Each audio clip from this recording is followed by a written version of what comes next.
beginning, I do not know everything. I do not. So please, Ify. Yes. So first question that we had was from Ayo. She says that what are examples of consequences your children would have faced if they did not come back upstairs? You talked about this when you spoke about playtime at the time you stipulated. So remember when you gave the example about your children? Yes, I do. It wasn't something wow. It's very simple. Tomorrow you're not going downstairs to play. It's as simple as that. Being boys, I have 5 boys. Being boys, you can imagine play. So it was a big issue for them. They won't go downstairs to play tomorrow. That was it. And if peradventure you don't switch off the TV at the appropriate time, you are not going to watch the next day. They were just simple consequences. It wasn't good. Sometimes it could just be go to the naughty corner to spend a few hours. But after a while, I found that they were enjoying the naughty corner, so I took that out.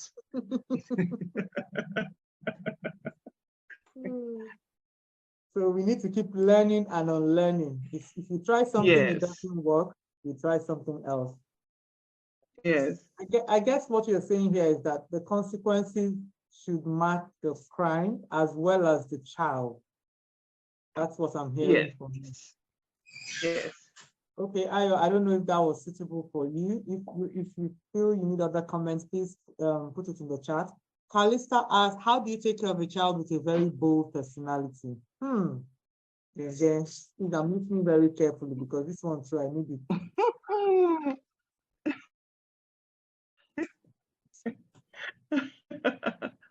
Oh, well, I have plenty of them. So it was because it runs in the family, from my husband's family. They're very bold and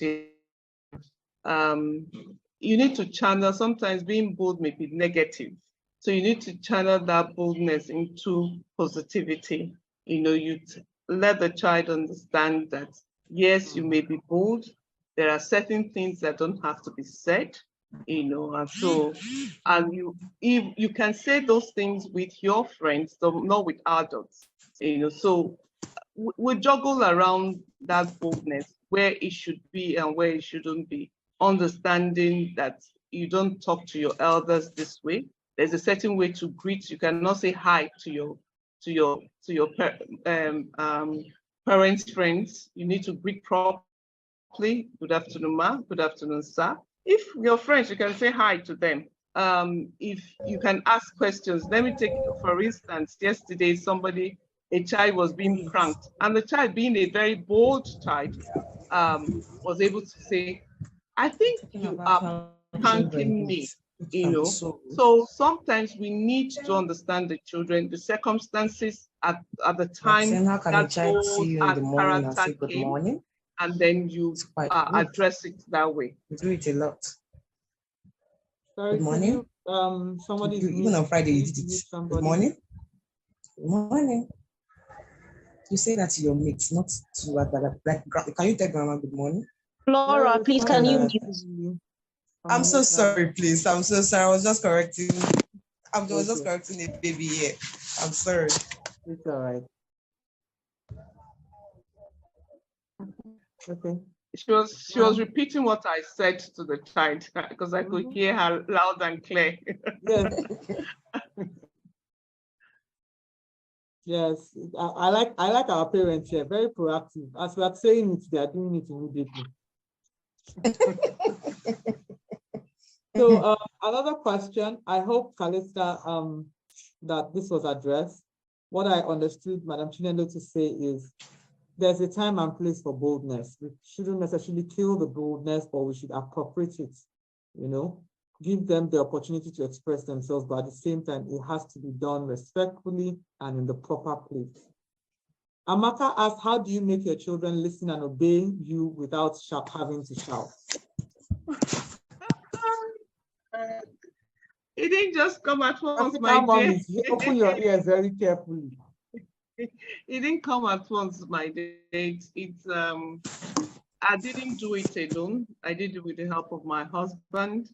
I don't know how many people are in Solere, who live in Solere in this group. But then when my kids were younger, you dare not get up from the pew in church. It wasn't heard of.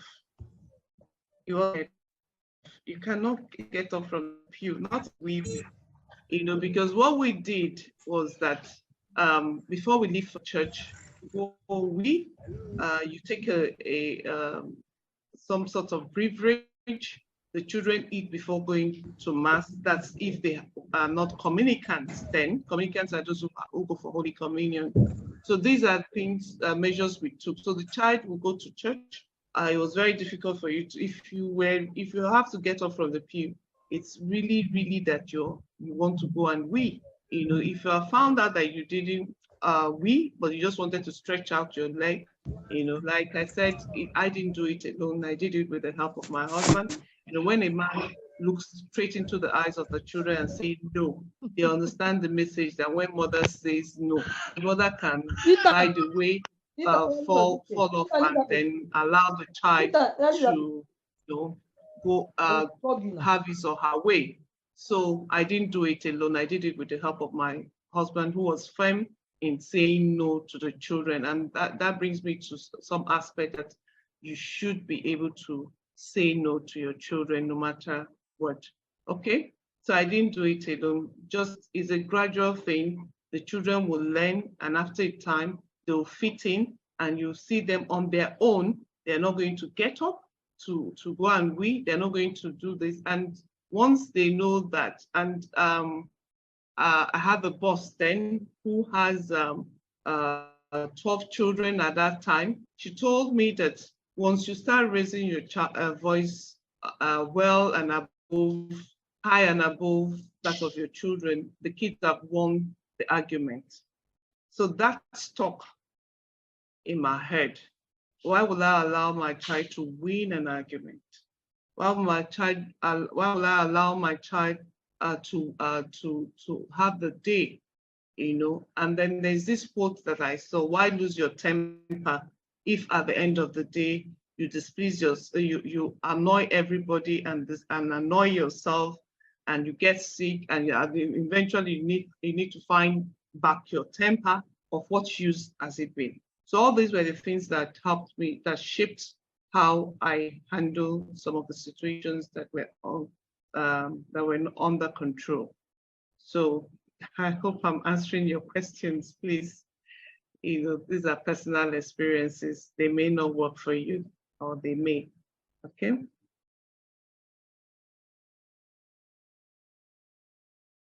I believe you're addressing yes, them, at least from my observer perspective. And let me also say, for those who are in the WhatsApp community, Tuesdays and Thursdays will be especially dedicated to extending the conversations.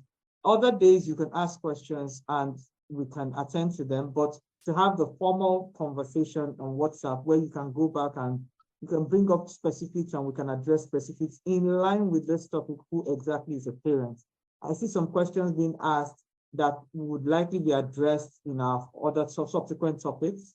We can't exhaust Madam Chinelu. I mean, she has wealth of experience. We will have access to her in the WhatsApp group, and hopefully she'll be able to answer us in her time. But we know that this is 5:37. We will take as many questions as we can, but please try to keep them on topic so that we can maximize this time and be respectful of everyone's time.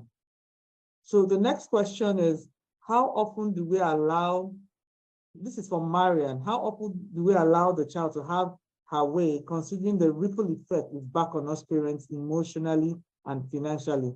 The heartache caused by the consequences not be here. Sorry, can you take that again? You were breaking at a point. I didn't get that. She's referring to the opportunity when you say that children, both children should be allowed to express themselves sometimes.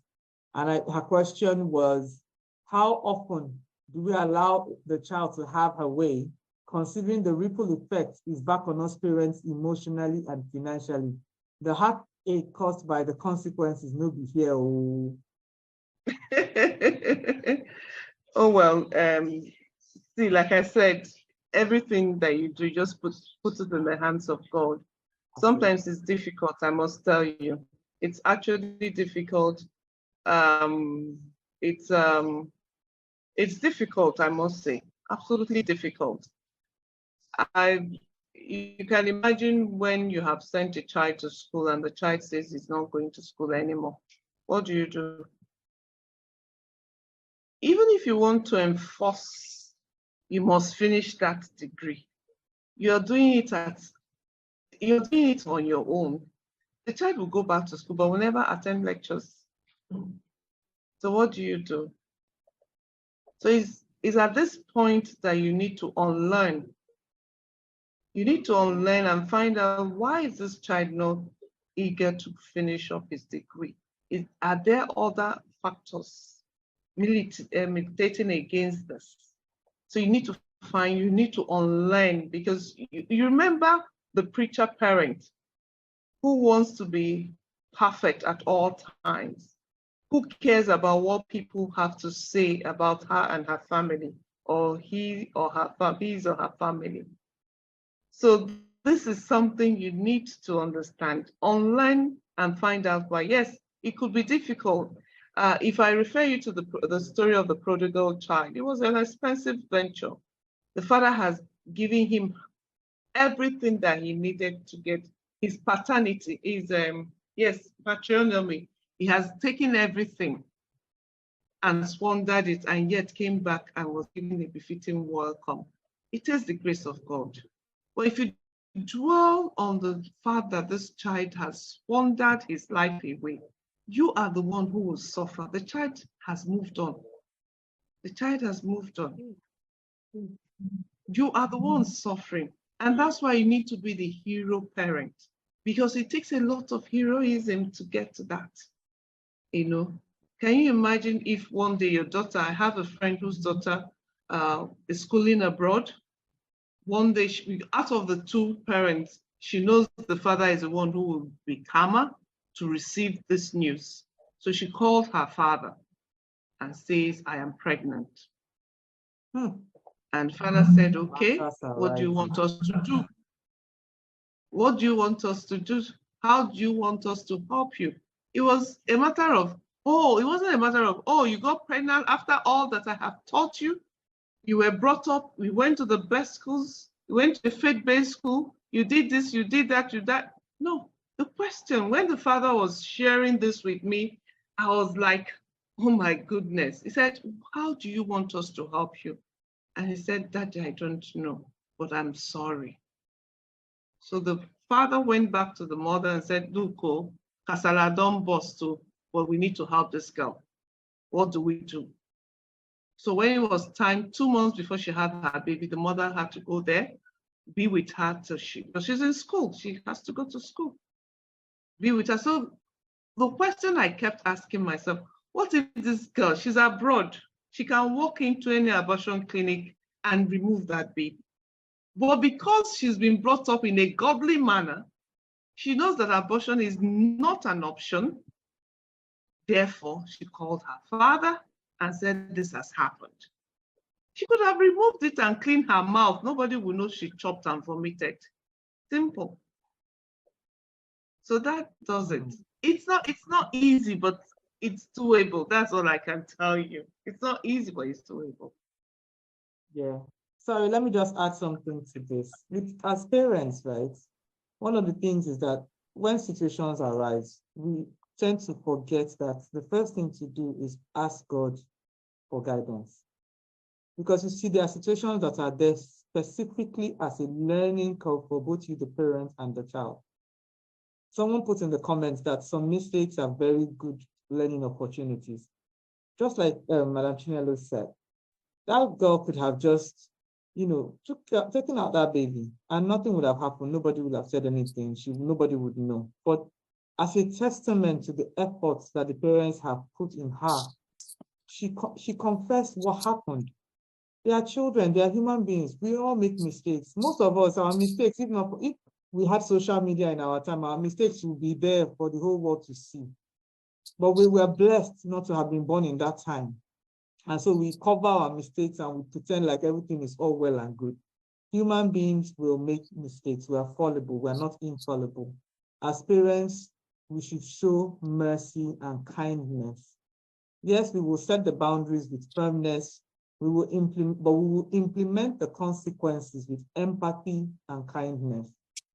When your child sees that when the chips are down, mommy and daddy, or mommy or daddy, as the case may be, has my back, they will be more inclined to defer to you. Their children, they will test boundaries, they will push. But when they see that you look at the situation, you're not just saying because I said so, and you address the situation with kindness, you give way sometimes when it's not a heaven or earth matter. When the issue becomes serious and you insist, they will tend to listen. It's not going to happen overnight. It's going to happen gradually. One day you just realize that I've not even shouted today. For those that say that they shout, I used to be a shouting mother. Like that was my default talk. But these days I don't shout. I don't shout. I have my ways to get them to do things that have nothing to do with shouting, and I think it's even actually more effective because sometimes they're just tired of me. So it's a process.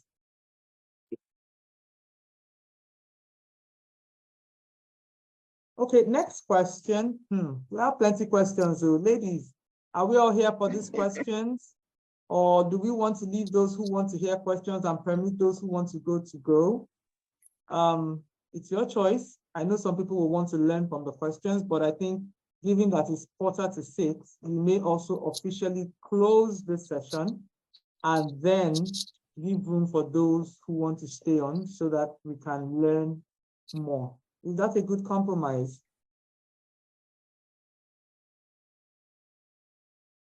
Can I hear responses, please? Are people okay with that?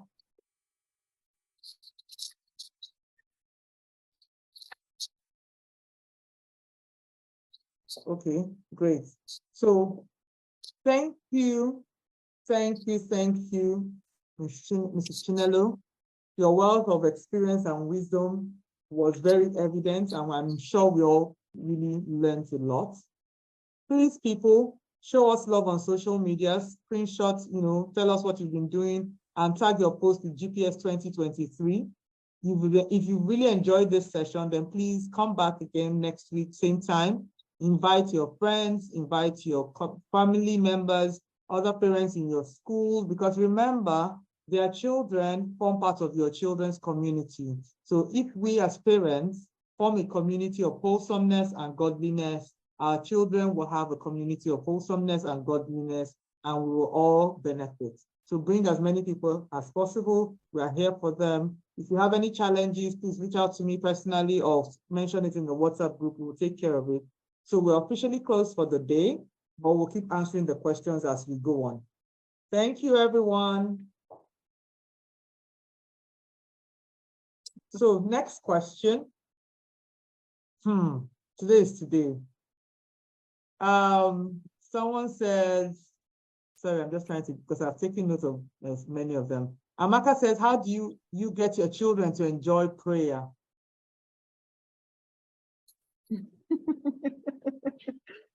Well, I don't know which denomination you are, if you're a Christian or if you're a Catholic. I grew up in a home where my father never went to church. My mother was one who was a prayer warrior. And as we got older, we didn't even like praying again because, when mothers pray, they pray for longer hours than when fathers do pray. And I had a father who wasn't praying. So we tilted towards our dad who wasn't praying because that meant we wouldn't pray. But as I got older and I understood the essence of prayer, it became more. For children, I'll recommend this book, God and Children. First of all, we give the children, just like when we have a baby, a newborn, we don't make, even if we're giving the child a baby formula, go and look at the quantity of meals you should use, the number of cups of milk you should put, 0 to this there's a quantity, and as the child gets older, the quantity increases. And that's how prayer should be introduced to children in small doses. Very soon they'll be the ones leading the prayers. And when they lead the prayers, they would own the prayers. But if you want them to say the entire rosary or the entire 1 hour devotion you have, will work. Because at the time, the children would just abandon that prayer for you, and especially if their father isn't involved, So if you don't have an involved praying father, when these children are teenagers, except the one that God has said, you're different too, you'll be praying all your life. That's the one that will be beside you. Others will just give you space, But if you introduce it gradually, they own it. And then what we did also was to have a timetable of who leads the prayer for the day. So once it's, if a child says a certain part of prayer, you can ask the child to say, oh, you can leave, your prayer time is over. And then the child decides to leave, just like if he has told us we can exit, and I can see the number is still where it was, just only 7 people have left, probably because they have other engagements, so you see that the child will now begin to own the prayer, because they look forward to when they will be the one in charge of leading the prayer, and it makes it fun for them as well.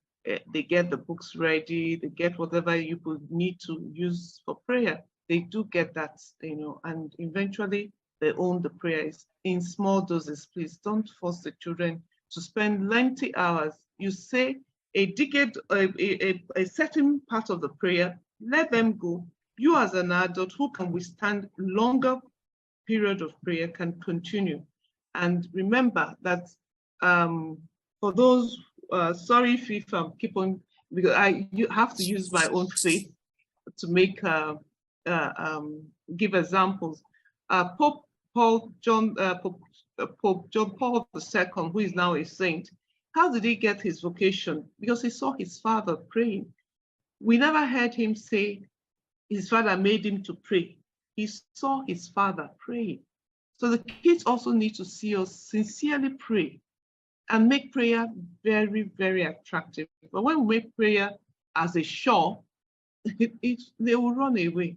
Because even me, as old as I am now, even sure self, you may give me a task and I'm not ready to do it, I will not do it. So if they see prayer as a chore, it won't be attractive and you cannot hold them down. Thank you. Yeah, excellent answer. So another person has asked, what am I expected to do at this early stage? This is Lope. My son is just 3 months. What is expected of me to do in his first 3 to 6 months and 1 year? At least at this stage, he can't hear and understand because he's still a baby. Are there activities that will help build him emotionally? Oh, he's 3 months. He can hear you. Even in the he tummy. can feel you. He can feel you. He can hear you. So you need to be careful what you say, and your emotions around the child. I remember when I had my late mom used to say, if you're upset, the child will suckle that anger from your breast milk. Yes. My mother always told me that. So we have to be very careful. For the baby, you can, when it comes to emotion, be careful how you feel around the child and all that. I don't know if that was an old wives' tale of babies suckling the anger of their mother. I don't know if it is, but whatever it is, it just shows that from the womb, science has shown that children who are creative started from the womb. And what did their parents do? Play classical music. So if from the womb they can understand the classical music, they can understand anger emotions when they're 3 months and beyond, first day of life, to be precise. So when it comes to emotion, we should be careful, even with our older children. Then when it comes to teaching them spiritually, you can just make the sign of the cross on the forehead. You're the parent. God has given you that power to bless your child, and also allow your husband to do same for that child, which is also very important. For the younger ones, a simple sign of the cross. I was watching a YouTube shorts. A Muslim father was watching the daughter, and each time she did something, I think first of all, she picked up her mother's powder, or she picked up, I can't remember what it was, but what she was doing was the process of getting to pray in the Muslim way. Well, the father didn't understand it until eventually she saw, not more than 2 or 3 years, tie her head tie, bring out the mat, knelt down. There's something they call it in the in the Islam, knelt down to say the Muslim prayer. And that's when the father now understood those processes that his child was taking. So what we do, how we model our lives for our children is quite important. So my dear, your child sees and feels you. So do what is right all the time around that child. Thank you. Yeah, thank you. And also there's a lot you can also do, in terms of digital presence. Many parents say, oh, because they are babies, let's keep TV for them. They like the cartoons a lot. They pack them in front of the TV and get busy. Please, we would like you to abstain from that. That's a dangerous trend. We have facts now where parents, a lot of these spectrum conditions, autism and the like, are being triggered by excessive TV watching. So we need to be mindful of things like that, so that we don't encourage that. Engage them in real life play, engage them in activities outside, engage them in interaction, things that involve interactions with human beings. So I just wanted to add that we can extend that conversation in our 21st century parenting class, but I wanted to mention that so that we don't miss it. Okay, so Emily says she has a question to do with peer pressure. She's been raising her hand. Emily, can I ask you to unmute so that you can address your question? You can ask your question. Yeah, thank you very much, Ify. Can you hear me? Yes, I can. Can everyone else hear her?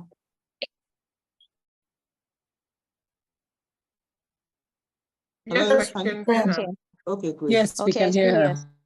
Oh, okay. Thank you very much. I just want to ask a quick question. So something happened recently, and I've just been thinking about it and how to deal with it. So, this parenting class is just very timely for me. So, my daughter is in a school in Lagos, and I think most of us that have our kids in Lagos will probably know this trend where, they always do like big birthday parties and all. If a child is 5 years or 6 years, 10 years, we have massive birthday parties. I've never been the partying type. I'm not used to that. But once in a while, I take my children for the birthday parties, but not too many times. I mean, sometimes it's back to back, like every weekend. And I just simply choose what weekends, will be available for the parties.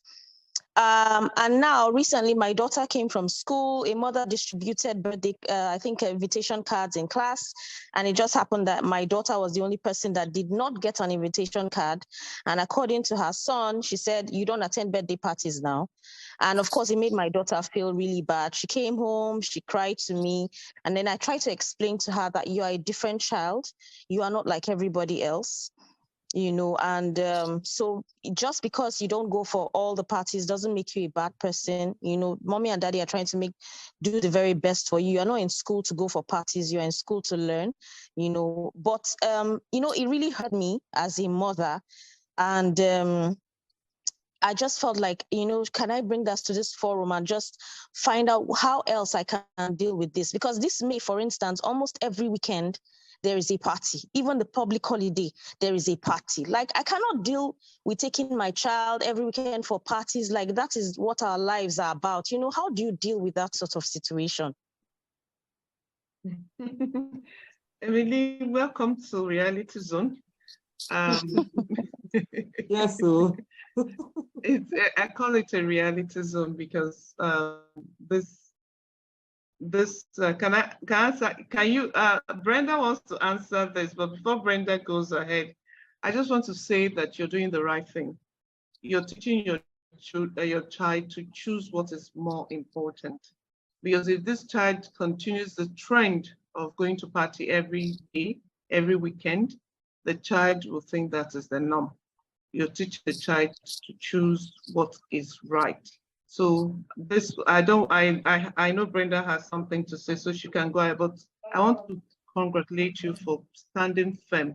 Remember when I began, I said, teach your child to be an influencer, not an influencee. Thank you. Thank Brenda. you very much, ma'am. Well said. Brenda, I will ask you to unmute so that you can speak. Okay, thank you very much. Thank you, Chinelu. Honestly, I just wanted to encourage her that she is doing excellently. Emily, you're doing very well. Honestly, the Lagos trend can be very, it can be choking, and you may even start to question yourself. My son is right now in a class where all of them are turning 10. And so you can imagine it's almost like a party every other week.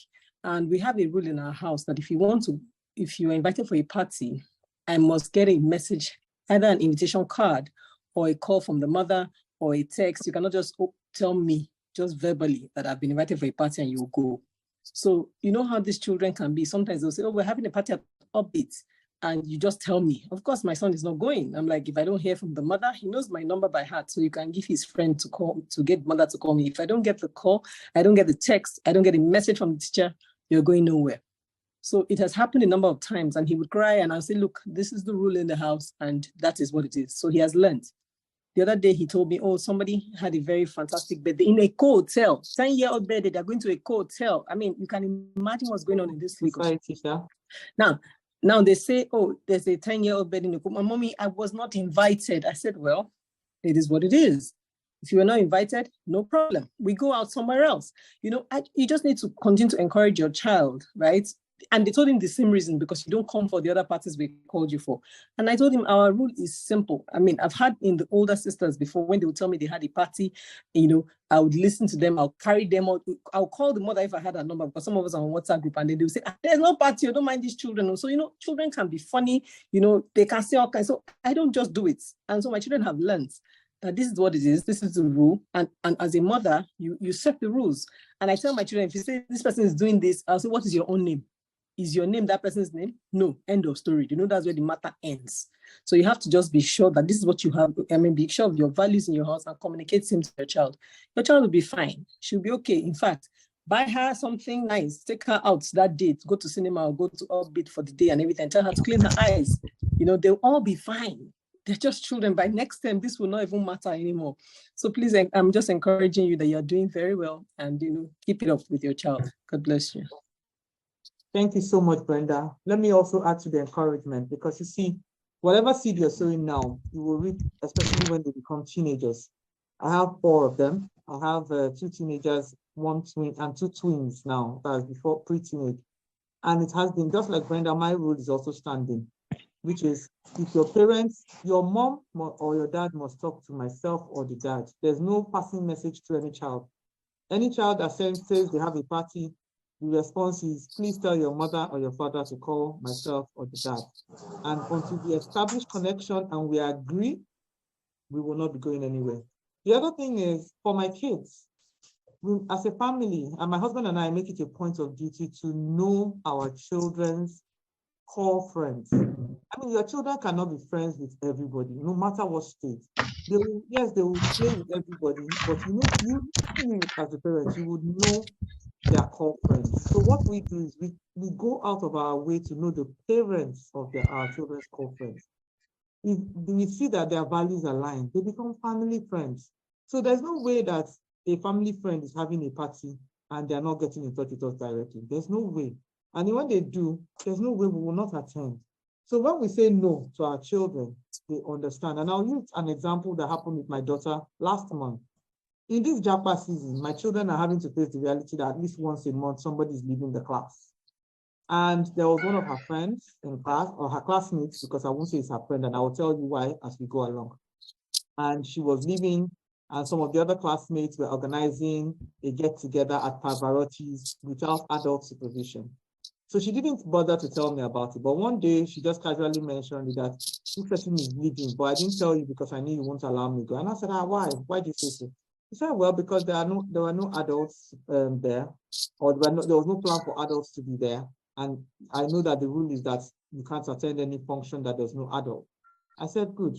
Now let's take this step further. I said, this person that you're talking about that is going, I haven't met her. She hasn't come to the house, which means she's not in your core circle of friends. If she was in your core circle of friends, I mean, like 3 weeks before then, another one of her very good friends was relocating, and I and the driver took her.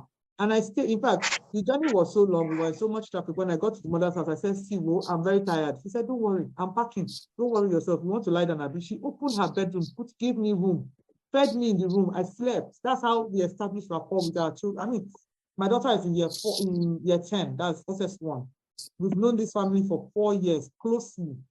So as a parent, you help your children sift the chaff from the core ones. Once your child knows that, it is for my core people, nothing is happening, mommy and daddy will move heaven and earth. It will help ease the tension about all the Mugbomoya parties where everybody's trying to, show up or show off whatever they are doing. Lagos is a very tough place. Actually, anywhere in the world right now is a tough place to raise children. So it's good to establish your family values and entrench them in your children early so that even when you're not there, they understand your whys and they would implement them accordingly.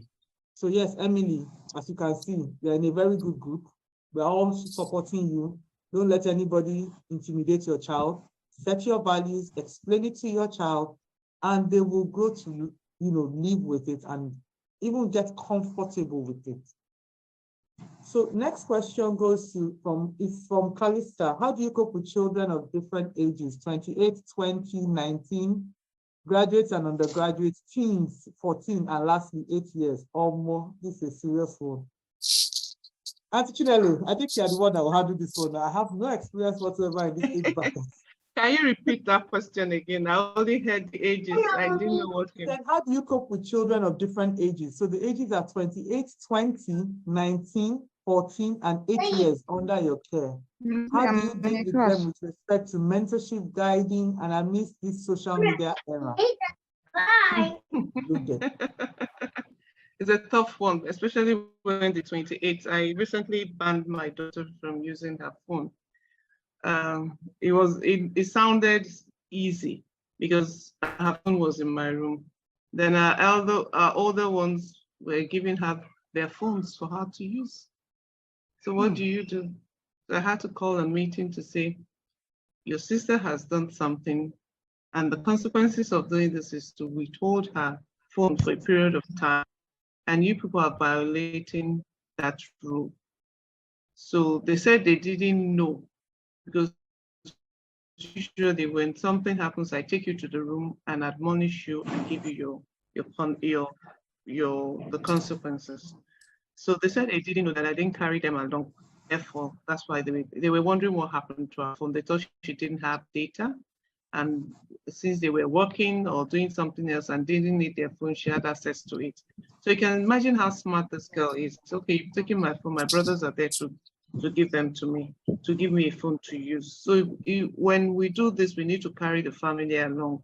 Periodic family meetings to help the children understand at what point this person, the 28-year-old, you can't ask the 28-year-old to drop his or her phone with you in your house, because as an adult, if all things being equal, shouldn't be in your house, should have rented his own apartment.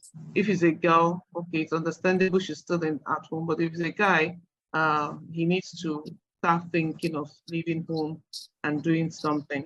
And this is where it comes that we need, as parents, when we have older children, we need to start preparing them to live on their own. Not because they can't take care of themselves, it's because we are afraid that they cannot take care of themselves. They can take care when they were in the university, where you weren't there with them 24/7. If the person is gainfully employed, what can the person do? How is the person contributing to the maintenance of the house, and so on and so forth?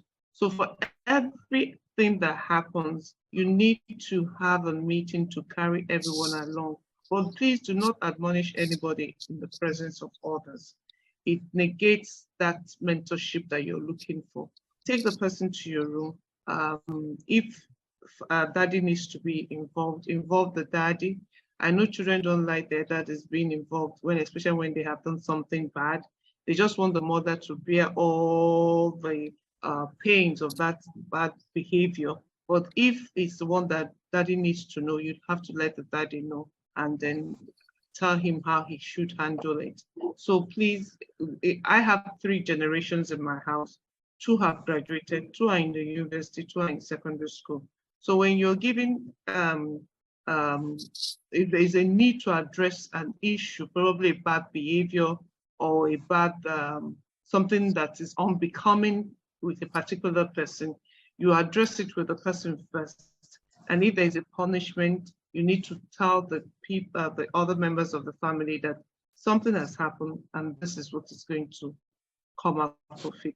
So everybody, they may not know the person, they may know because they don't like snitching on each other. Because I have more boys than I have only one girl anyway. The men don't snitch, boys don't snitch. So, and my daughter being the last of the 6 children, she is more or less acts like a boy. So she too does not snitch. But if I get to know that something has happened, I will not snitch, but I'm going to put in a general content that this is what has happened and this is the consequences, which they already know. Another thing to do again is the issue of timetable. Please, because me, I don't have energy. So I have timetable of what each person should be doing. So all I do is go to the timetable and find out who is in charge. So if somebody is in charge, then the person takes responsibility of the consequences that is accrued to that action. So that's what I do, So it's all again. That's why I said you have to relearn and unlearn. You have to keep on learning and going with the flow of the circumstances you find yourself. And also, you'll be surprised when the children are gathered together discussing you. You'll be surprised that they know what they're doing and they know that you too know what you're doing. So never be afraid. Just be the hero parent. You see the characteristics of the hero parent. Just be the hero parent who understands the circumstances which find ourselves in today's parenting and how to navigate around it and how to help the child without punishment. Remember, you have punishment. Joy Makinde, please, you're such a funny woman. Please don't worry, it doesn't matter whether you have 1 boy or 2 boys or 5 boys, all are the same. You will go, just ask God to help you and then continue to be in this community that if he has created so that you can do your best. You're not going to be a perfect parent. Nobody is. Even the person that has 50 children is not a perfect thing. It doesn't mean he has parented better than you with 1 child. It doesn't mean that. So thank you. Very well said, ma'am. I like the part where you said continue to be in the community. And I'm saying this not because it's our community, but because, you see, what we have realized in this era is that children are doing things in community. If you tell your child don't do this, guess what the first thing they're going to do, especially if they are social media children? They will go to their WhatsApp or their social media group. Can you imagine? Mommy said this. And then they'll have plenty of advice of how they will counteract. So it's not you versus your child, it's you versus your child's community. So parents, we have to form community so that when the child tells us, you come and say, can you imagine what this child said? And we'll arm you with different scenarios, plus the ones that have happened to us, plus you will get the different variants and then you will know how to address it. And even if you don't get a solution, you will get encouragement. See the case with Emily. Emily probably thought she was being, an exception to the cause. But in this community, she has found more than enough people who are doing exactly the same thing, who have older children. So community is great. Human beings were never built to go at it alone. So as parents, you need to find that community that can support you with similar values, similar mindsets, so that you gather strength, knowledge, skills, encouragement from that community. Okay, another one. My question is, my children will be 2 in July. How can I stop them from having their way all the time? For instance, when one of them, the twin, says he or she wants tea, The other will join and they will stop and cry until they have what they want. Dynamic duo. Am I taking that? Let me tell Okay, you. let me take that. The Let me take that. So the thing is this, Mama. First of all, before we say anything, I will tell you what one of my friends said. I remember when I was pregnant with my last, I almost fainted because I just didn't know how I was going to do it. And all she said was, "Iti, but you know that God allowed this to happen because He knew that you had the capacity to do it." So the first thing is every day look at yourself in the mirror and say, "I am the mother of twins because God knows that I can care for twins. I can care for two children at the same time." Why do you need to say this? Because it's very obvious that they are playing their energies against you. And you need to let them know that you are the mom. When my third child was young, she was the smallest child. She came out at 2.8 kilos. And she was so small for a very long time. Tiny little child. When she wants to misbehave, before you even get upset, she has started crying. And her own kind of crying was rolling on the floor kind of crying. As in, first things first, she would strip. Then she'll start rolling on the floor. So sometimes if you are my friend and you came to visit me, you will just see me casually watching TV and you see one tiny, very energetic child crying and rolling all over the floor. You will first look at me, look at the child, and be very confused because you're like, are you not hearing this cry? This is not disturbing me. I had to get to that point because I realized that for my child at that age, any form of attention was attention. So if I punish her, she will even give her more energy to do what she's doing because at least you're giving her attention. If you carry her, if you give her more energy and support and encouragement. So I decided to just ignore her because I realized that she fed off attention. So what it was I will set the consequences, and for her in particular, the consequences included not engaging with her. Either I'll send her to the naughty corner, I won't even make eye contact. In that small space of the naughty corner, she will remove her dress, she will roll in that corner, she will do everything, but she will not be allowed to leave that corner. The thing is, as a parent, you need to get ahead of the situation. Your children know that if they cry hard enough, you will succumb. So if they cry for 5 minutes and you succumb at the 6th minute, guess what happens tomorrow? If you don't succumb at the 6th minute tomorrow, they will cry for 10 minutes. So you need to let them understand that crying is not a negotiation tool. Being insistent is not a negotiation tool. And children are smarter than you give them credit for. They understand what you're saying. They understand your psychology. They may not be able to express themselves as clearly, but they do. And so you need to always be firm and consistent. Not today, you told them that because they were naughty, they went to naughty corner. Then they do the exact same thing tomorrow, but maybe that day somebody annoyed you. You will now smack them on the bum. That's mixed messaging. Consistency and firmness. Well, anything they do, if it's the first time, educate them, they shouldn't do this, this is not, right. And next time they do it, X, Y, Z will follow. And when they do it, even when it's not convenient, please just take out the time and follow through. Within a very short time, your children will understand that the status quo has changed, mommy is in control, and they cannot be doing anyhow. I don't know if anyone has anything else to add to that. If not, we go to the next question. That was I didn't want to answer that because that 2-year-olds, I didn't want to sound like a grandma. Yeah. But that was the approach out, because when my kids were young, it was like cry blue blood. Oyo is your name. When you finish, you wipe your eyes and go sit down. I'm not going to budge. I'm not going to say, "Oh, so stop crying." That. No, don't do that.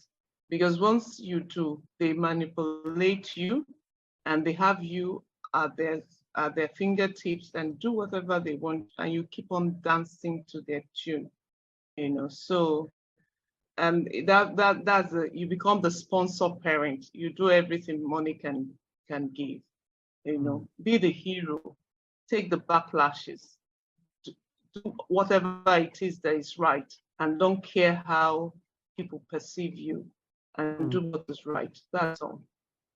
Yeah. Sorry, there is a question I saw. Somebody said if I could share the template of my timetable. I'm not in Lagos where the timetable is on the wall where everybody can see that, but we have two timetables, timetable of when we're on holidays and timetable of when we're in school. So you just know the chores that your children should do on a daily basis, on a weekly basis, and on a monthly basis when in and out of school. So you have two timetables. I don't know what your chores are like. I don't know if you have somebody that does the cleaning.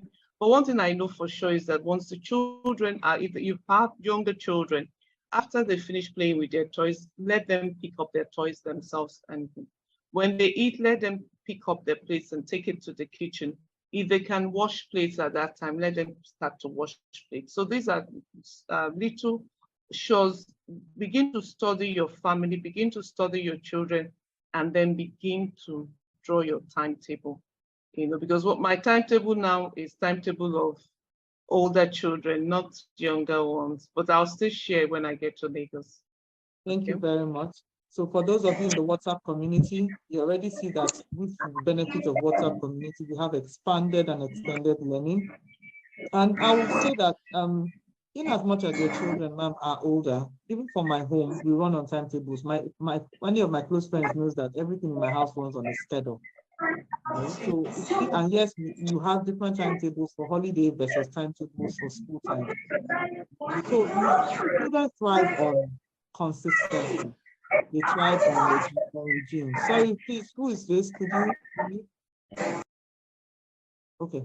They thrive on, consistency. They thrive on schedules, on regime, because subconsciously their body is prepared for what they know is coming. Doesn't mean they will not try to, negotiate or any of that, but they will eventually accept and work with it. So we will share the schedule in the WhatsApp group when she has it. Now I have a question from Techno. Please, whoever is Techno, I will take your question today because your questions are cogent questions. But I had announced several times that you need to change your name to your actual name so that we can identify people. So please, just change your name if you're still in the group so that we can match you eventually when we're auditing. This is a safe space. As you can see, we are sharing real life experiences. We want to be sure that whoever is here with us is someone that is actually here with us and accountable to us. So Techno is asking, my 4-year-old daughter is a bold, outspoken girl. We've taught her from when she was younger that fighting is bad, but other kids are taking advantage of that to bully her. Of recent, I told her to fight back. I felt bad because she looked confused. How do I handle this? You also asked later, please, do I teach my 4-year-old to physically defend herself when she's bullied? I really need answers. She's bold and outspoken, so attracts a lot of kids to herself. Ma'am Chilero is not here, but I would take my time to answer that. I have bold children. In fact, I always tell people I have 4 bold children. It's just that they express their boldness in different manners. So they do naturally attract people to themselves. But as we had mentioned earlier, there's boldness and there's disrespect. You need to, as a parent, really look at your child's character and utterances. Are you sure that boldness is boldness and not bordering on disrespect? Is it because that they are bold, they are allowed to say everything, even if it's not the right place or the right manner? I'm starting from there, not because I'm blaming your child. I'm just putting it out there that that's the first port of call. Do the internal, due diligence. Be sure that your child's boldness is just that they advocate for themselves, for example, advocate for others, and they do it in a respectful manner. Now, that being said, bullying is a no-no, no matter what your child has done. If your child is being bullied, I saw the response in the comments. Someone said, take it up with the school, and I 100% agree. A school should have zero tolerance for bullying, especially when that bullying is physical. If your child is in a school that does not have zero tolerance for bullying, perhaps you want to now consider taking that child out of there. There is no scenario where bullying is acceptable, whether it's physical bullying or verbal bullying. None of that is acceptable, cyberbullying. And if the school is not willing to take action, then perhaps you want to move your child to a safer school for that child. Please do not teach your child to physically defend themselves. You are only making the situation worse, and you are raising up a character trait in your child that will lead to worse scenarios later in life. By the time the child is old enough to not to do that, then it might become an instinctive character trait. So please don't. I hope we were able to address that, Techno. Next person was Grace. How do you know the age appropriate expectations? Well, you have started the first thing, which is being in a community where you have older parents, younger parents, a community of parents. As your children grow and as you interact with parents, one thing I know that helped me was I always have a group of older moms, especially, whom I respect a lot, whom I look up to and seek advice. So that keeps me prepared for a lot of things. Of course, you will never be 100% prepared for everything, but it will help you, know that you are not in this alone, and whatever it is you are going through is not strange. I would also say, keep praying about it. Also read up, with a good community with God and with an open mind, ready to learn and unlearn and relearn. You will always know what the expectations are for your children, a typical age bracket, and what the expectations are for your unique child's personality. Because while we're looking at things based on what we typically do, we also have to remember that each child is unique. Some might be slower, some might be faster, some might need firmer hand, some might need, more encouragement. So that's what we need to take from that. For anyone whose expectations are not being met, I would suggest that if you're in the WhatsApp group, bring it up in the WhatsApp group so that we can begin to round up this class. We've stayed 1 hour beyond time. I have some people who said their children are lazy with their studies. How can I help him? I believe about 3 or 4 people had boys who are lazy with studies. Now, the thing about boys is that you find study monotonous. So it's not necessarily be that they're lazy with studies as much as that they're easily distracted.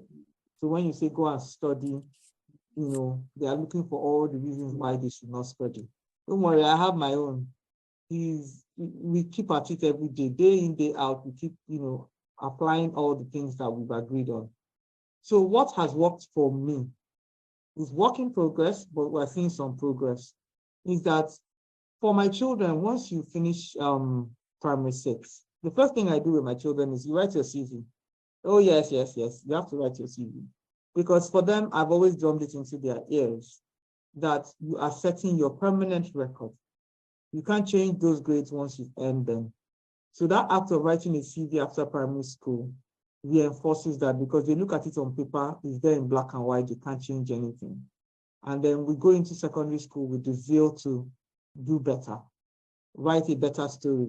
If you have done well in primary school, maintain the story. Now, of course, by the time they enter and the workload comes and everything, they get distracted. And so for me, I also have my worksheets where I keep their exams, their results, we track. At the beginning of every term, we agree on a target for every subject, as well for continuous assessments as well as for exams. Why we do this is because for boys, they get distracted. If you wait till the end of the term before you start analyzing, by the time they've done week 1, week 2, they are forgotten. But if you have that and you're tracking and you say, oh, this test, this is what you got. That means next test, you need to get this. You have to micromanage them until they are able to find their own learning styles. Girls tend to do that quicker and sometimes independently. But for boys, you will need to help them. You need to literally draw a picture for them to see what they need to do, and then do it in bite sizes. Okay, study 1 hour after school, study another 1 hour after dinner. Don't just, most boys, unless they are, specially created, most boys won't want to sit down more than 1 hour to study. So I don't know if this will help, but those are some of the things that have helped with my own son. And we keep him accountable. We remind him the reasons why he needs to get good grades. He also, well, he has said he knows what university he wants to go to. Of course, we know that it could change, but we've gone to the websites, we've gone to the school, we said these are the entrance criteria. This is what you need to do. So the ball is in your court. And then if you want to go to a school that is paying big school fees, my children know, I always tell them, there are 4 of you. I cannot pay school fees of if I had only one child. So anything beyond a certain point, you better be thinking scholarships. And we keep reminding them. So they have a goal that they're working towards. They are focused on that goal. It helps. It doesn't mean that they won't get distracted. It doesn't mean that you won't have to come back, but at least the conversation is consistent. You have a target, you have a plan, they know what the plan is, and then you keep them focused. Of course, the other side is you encourage them. In my home, we have targets for those who get at least 80% average and above. When you get that, there are certain things we would have agreed on. Your luxuries are tied to performance. Your needs we will provide anytime, any day. But those luxuries, they are tied to performance. So that way, when the child wants that really good thing that they really, really want, they remember that they need to also, do something to achieve that. So for all those parents who have children who are struggling, I hope that has helped. If it hasn't, again, can you come up in the WhatsApp group? Perhaps we can have more parents who have, ways that they dealt with this and they are willing to share. Ladies, gentlemen, will we continue? I have about, I think 5 or 6 If more you please, questions. let me add, Yes. Sorry, I want to address those who said their children are lazy in their studies. As an educator, one thing because I educate more teachers than children, I want to say that if you find a child who is not enthusiastic or eager to learn or study, there must be a learning, I don't want to use the word disability, challenge that both the teacher and the parents are not observing. So when a child is not eager to learn, you need to discover your child's learning styles. Because once you discover your child's learning styles, I'll give you an example of my second son, who is a graduate, by the way, that when he was in university, he was two opposites. What do I mean by two opposites? He was mathematically inclined and had nothing to do with anything that had to do with writing English. He ran away from those things. But eventually we found out that you could set questions in a mathematical way for an English subject, and he will get it. So at that point, the first time when he was in secondary school, I had gone to school. He was in a boarding school. I'd gone to the school, and beside his continuous assessment, his CA, they wrote SL. I didn't know what else. In fact, that I got into education was because of this child. I didn't know what SL was. So SL is slow learners. Well, these slow learners are what we call the processors these days. They are the ones who process it. It takes them about the time. But we don't appreciate that because we enjoy children giving us answers at the snap of our fingers. And there are people who need to process it before they answer, and then we're just here saying this child is lazy. Find out how your child wants to learn. It's difficult, I must tell you. But if you can find it out and the child recognizes that this is my learning style, you see that that child becomes a high flyer. And you will have no business, even lesson teacher. It may surprise you that I never use lesson teachers for my children. In fact, when I felt that my 5th child wasn't doing well and I brought a lesson teacher, when you say you frustrate somebody, my child frustrated that lesson teacher. The lesson teacher gave up and said he wasn't coming again. And the boy looked at me in my eyes and said, "Mommy, you want me to have good grades?" I said, "Yes, I'll surprise you." And he did surprise me. And he's still surprising all of us till today. So you need to find out your child's learning style. Once you find that out, then I saw somebody, I don't know if it was Brenda that said that, he said, find out if you are dedicating and not dictating. So these are things that we need to do. Sometimes we want to box the children in the same compartment. Meanwhile, they are just different, unique, lovable, wonderful, encouraging, adorable children, but we just want them to be high flyers without finding what the challenge they may be having. Thank you. Yeah, perfectly said, ma'am. Perfectly said. And when she said learning style, so for example, it's same Brenda, one of her kids, to jumpstart her learning, she had to read her child's note and record them, because she noticed that when she read her child's notes aloud for her, she was able to assimilate better. So what they did was she recorded her voice reading her child's note. And this child is in secondary school, by the way, so this is not the young child. And children have learning preferences. We have some who are visual learners. We have some of my kids, when they are struggling with voluminous notes, we go to YouTube and look for a video that breaks it down. So as a parent, your child needs to know that you are invested in really trying to help them learn. Children like to learn.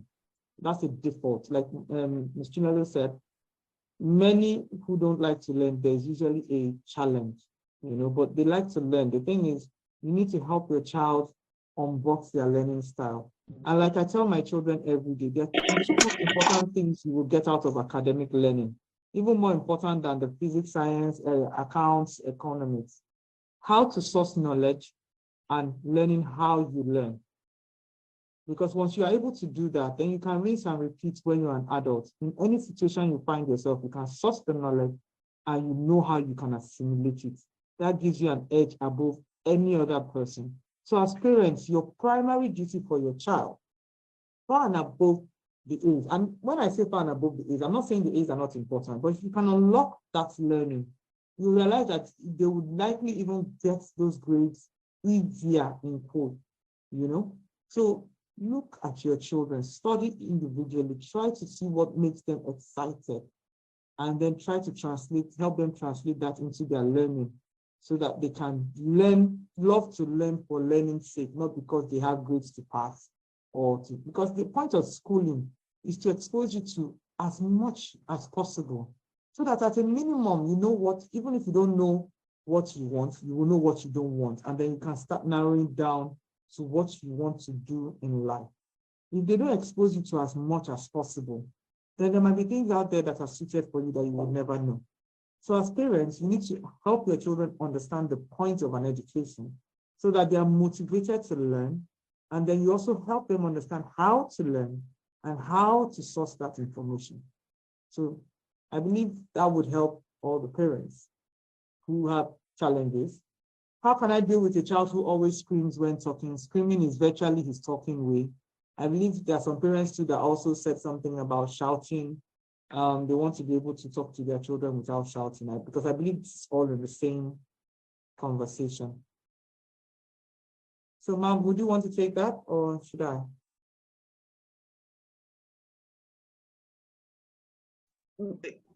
If you don't shout, you're not a parent too.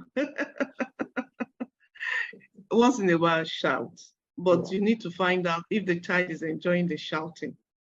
Because if the child is enjoying the shouting, that means the child is in control. But if the child notices that not all the time you shout, and then sometimes there are body communication, body signs communication, just an eye looking at that child, the child gets the message and sits down, knows that you're not even in the mood for this child today. That if you now have to do one more eye communication, he's done for. The child gets it and sits down and does whatever So it's not every time that you shout, you need to balance it. But more, try to use more non-verbal communication to discipline that child. Please, at this point, I would like to differentiate between punishment and discipline. Most of us punish, we don't discipline. If I tell you that in all my life, my father never flogged me, but when my father says, come into my room, I'm doomed for. He's going to have a 1-hour discussion with you. And that 1 hour discussion for the rest of that month or even year, you're still pondering, you're meditating on it. In fact, not even pondering, you're meditating on that 1 hour discussion. Unlike my mother that will shout and shout, but about that she will shout or she will flog, you know. So she's punishing us. She's not disciplined, you know. So our father was the one who did more of discipline than punishment, you know, because my mother knew that the only way she could get us to conform was either by flogging, asking us to kneel down, or any other corporal form of punishment. But my father never flogged us. He never gave us any corporal punishment, but he always spoke to us. And for the younger one, especially those with the younger children, there's time, like if he has said, just bone that child. Bone the child and forget him, you know. And when he knows that you does the first time, the first time he may even destroy something, keep that thing. Make sure you keep it. When that child grows up, say, because you did the seed, this is it. And the child will be very sorry. So please, don't shout all the time so they don't get used to it. And let me say something. Once your son is 10 years old, he doesn't see you as a mother. He sees you as a friend. You're the first girlfriend he will have. You know, so anything you say, the child is looking at you as like one friend like this that is talking to him. But he knows that once his father opens his mouth, he's not friend, he's daddy that is talking. So we need to understand that sometimes that these children are psychologists themselves. And we need to understand them and they need to understand us. Have a chat with that child, especially when they're older. But for the toddlers, you just have to stand your ground, cry if they have to, let the neighbors knock on the door and say, we're not in abroad where they say when they check, they'll call the social workers to come and pick up the child because there's an abusive parent. No, we're lucky. When the neighbor comes and says, I don't know what's wrong with him, I've tried to pacify him, he's not conforming. And if he's a typical Nigerian, the child will be, baby, sorry, and he goes back into his house. That's all.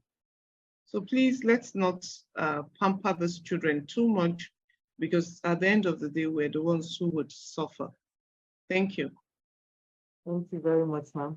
So we're gradually getting there. A very critical Please, can you question. answer Joy Mark? Answer Joy Mark.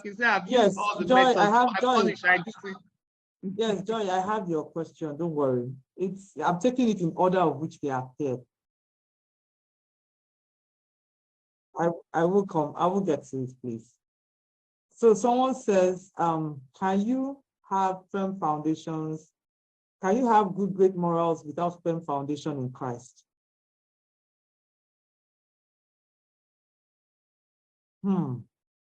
That's a serious one.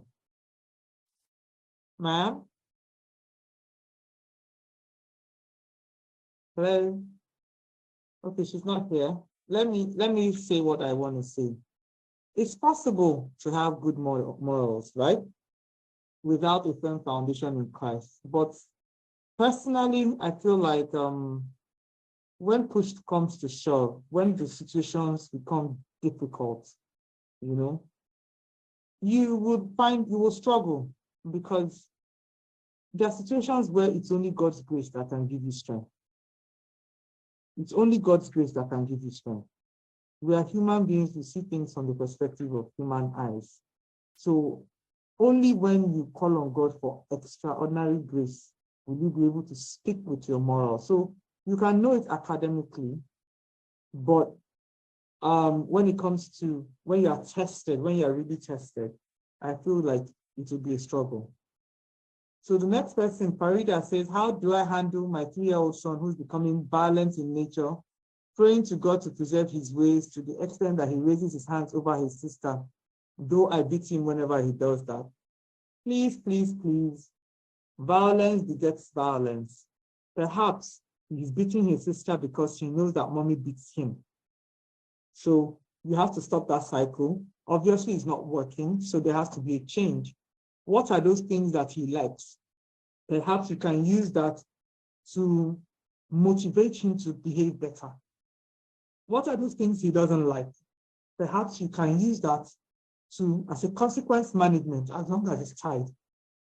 So if, for example, he beats his sister and he likes playing football outside, he can miss his football for the day. Those are ways that you can, get him to conform. So please, I need to drink a cup of water. So he's violent. We need to stop the chain of violence. We need to stop the beating in any form because it is not working. Understand your son, understand what motivates him, and understand what he likes, and try to use that to encourage him to be able to, act in a better manner. When he does well, praise him profusely. So as parents, we need to understand, for every time we scold, we must have praised at least 5 to 10 times. So when your child is doing well, let them know you are happy. You have done well today. You are calm today. Well done. That's my big man. And see how you are behaving like a very good young man. Yeah? Men are calm. They don't play rough, and I'm proud of you. By the time you have said that every time he's doing well, by the time he's not doing well, when you express yourself, he will know that truly mommy is upset. So please, can we stop that cycle of violence? Thank you. Same thing with how can I instill calmness in my son? I mean, a calm attitude. He's 5 years old and easily distracted. He's 5 years old. He will be easily distracted. There's no going around that. The only thing is put structure around around him. There's playtime, there's study time, there's sleep time. Do you send him to bed at a consistent time? So that with time, even your 5-year-old child would know what is expected.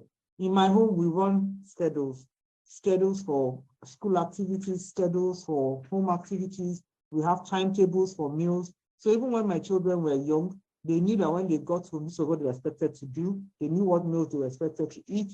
So they're never too young to be put on schedules. And schedules will help give that child, structure. So that if it's playtime, they can be distracted and play all very well all through the playtime. But when it's study time, then they have to sit down and study.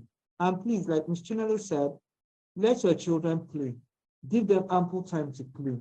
Then when it's study time, they will want to negotiate, of course, but in their heart, they know that they have played. And we are not denying them to play. If you come to my house, it's a mini playground though. Basketball, you did. Football, you did. Table tennis, you did. Swing, you did. So once it's playtime, they have all sorts of things. Let's not talk of the board games. Let's not talk of other activities. Playtime is full playtime, so that when it's time for studies, they have no excuses. Let children be children.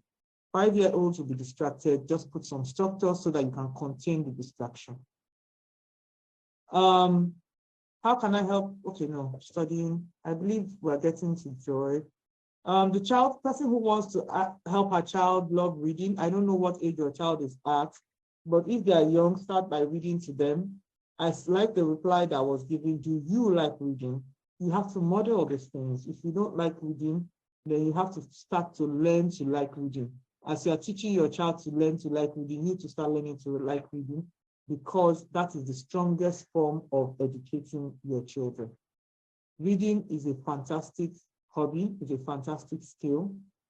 If you read to your children, get books that, pique their interest.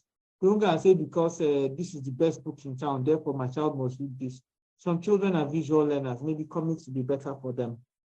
Some, they like short stories. So perhaps you want to buy short stories.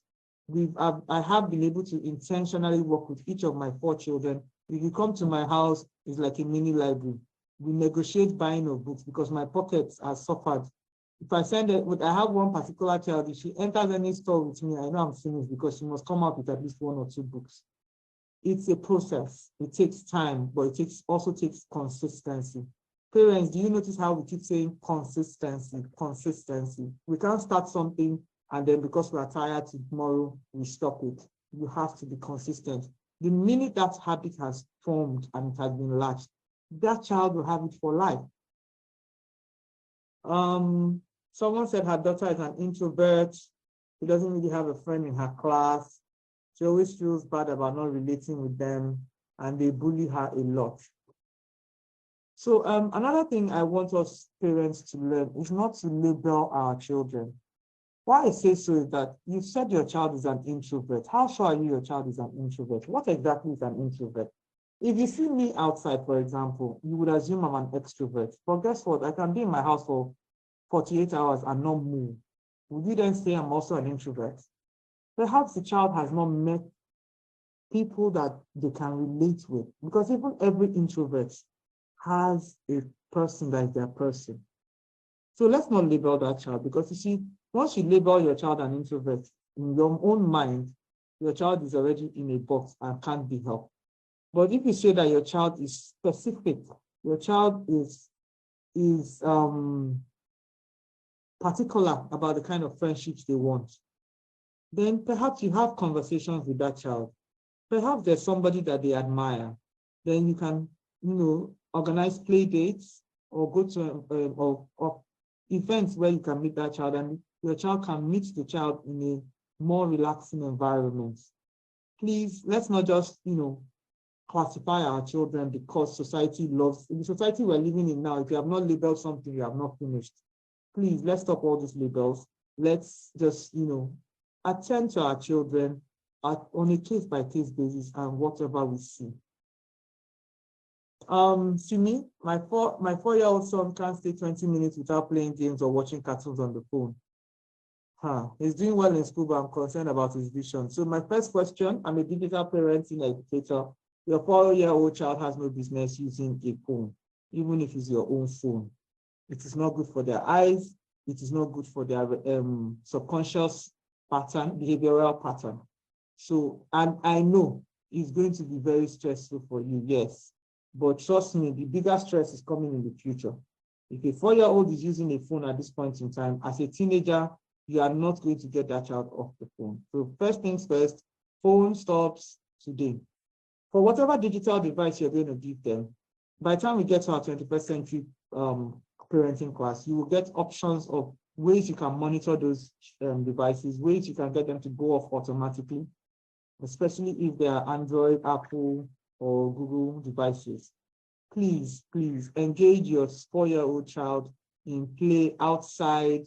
Let them have fun. Let them engage with human beings. Let them have as little screen time as you can possibly manage, please.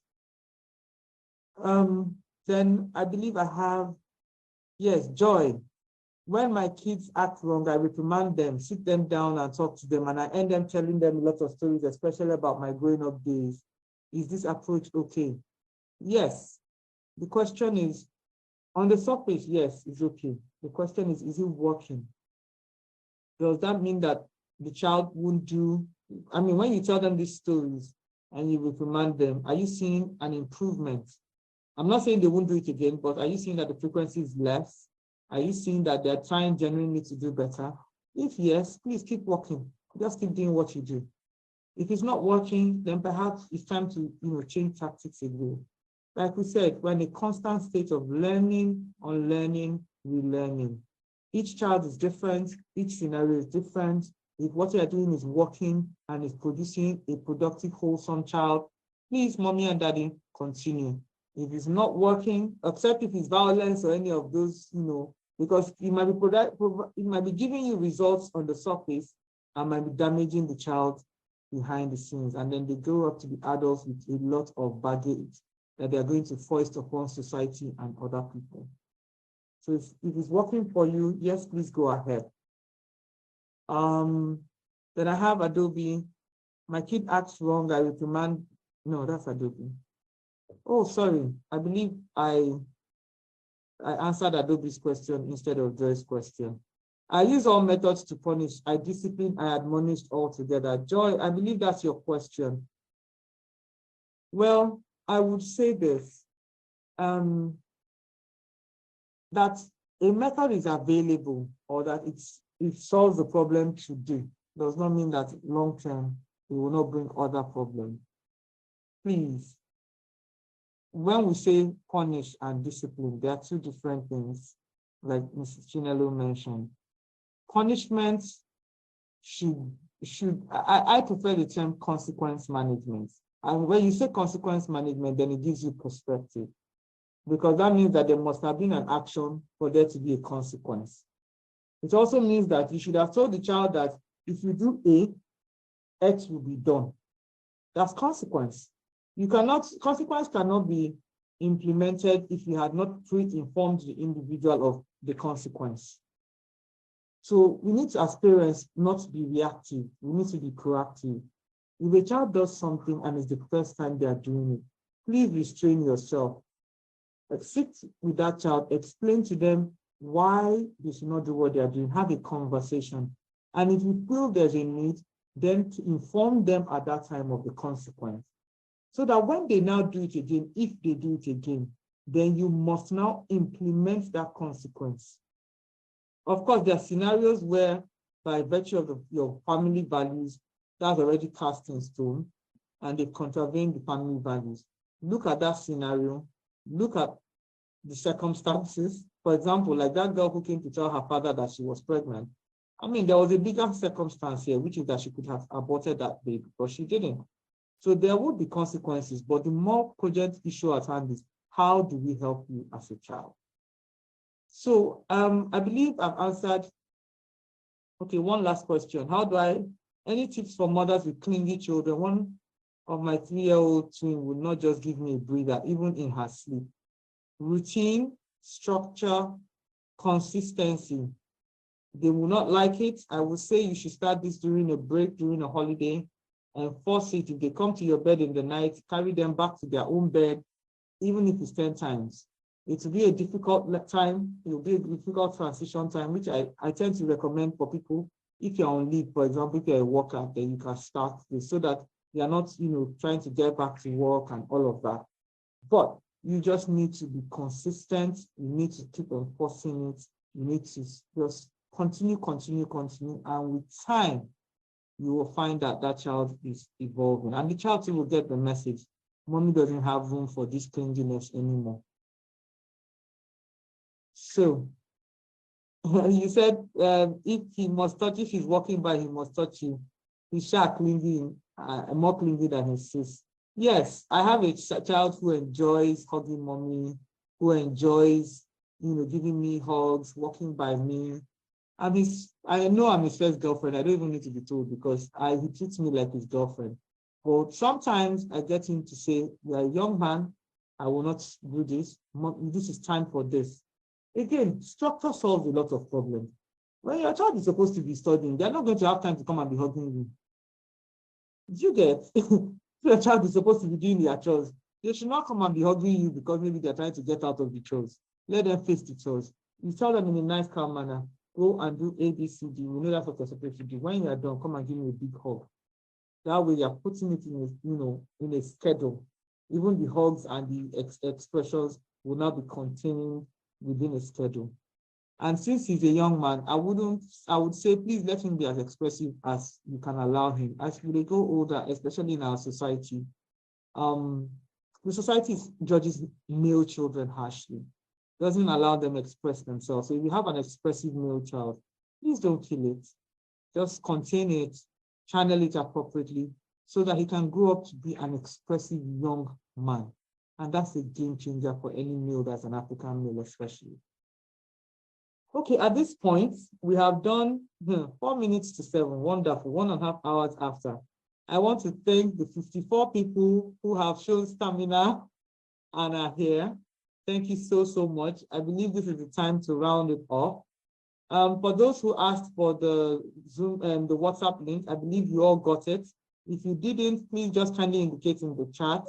If you did not get, for those who said they couldn't join in, I know somebody sent me a message this afternoon.